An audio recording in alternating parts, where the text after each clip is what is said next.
నమస్కారం అండి. ఈరోజు టైప్ 1 డయాబెటీస్ షుగర్ వ్యాధి ఎలా వస్తుంది, దేనివల్ల వస్తుంది అనే దాని గురించి తెలుసుకుందాం. ముందుగా షుగర్ అనేది మనం ఆహారం తీసుకున్న తర్వాత లివర్లోకి వెళ్ళి లివర్లో గ్లూకోజ్గా కన్వర్ట్ అయిపోయి రక్తంలోకి రిలీజ్ అవుతుంది. రక్తంలో రిలీజ్ అయిన ఎక్కువ మొత్తంలో ఉన్న షుగర్ని కంట్రోల్ చేయడానికి ప్యాంక్రియాస్ అనే ఆర్గాన్లో మనకు బీటా రకమైన సెల్స్ ఇన్సులిన్ని ఉత్పత్తి చేస్తాయి. ఈ ఇన్సులిన్ అనేది షుగర్ని కంట్రోల్ చేసి ఆ రక్తంలో గ్లూకోజ్ని మోతాదులో ఉండేలాగా చేస్తున్నది.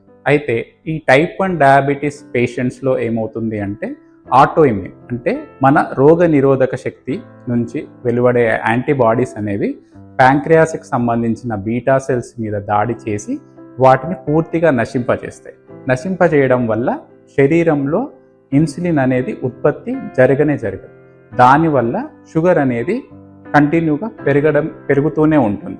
ఇది సాధారణంగా 20 years లోపు చిన్నపిల్లల్లో చూసే అవకాశం ఉంటుందండి.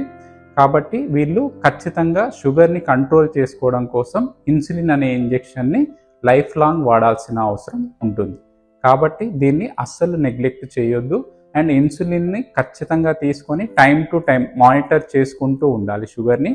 ఆ షుగర్ మోతాదుకు తగ్గట్టు ఇన్సులిన్ డోస్ని వైద్యుడి చేత నిర్ణయించబడి యూజ్ చేయాల్సిన అవసరం ఉంటుందండి. Thank you.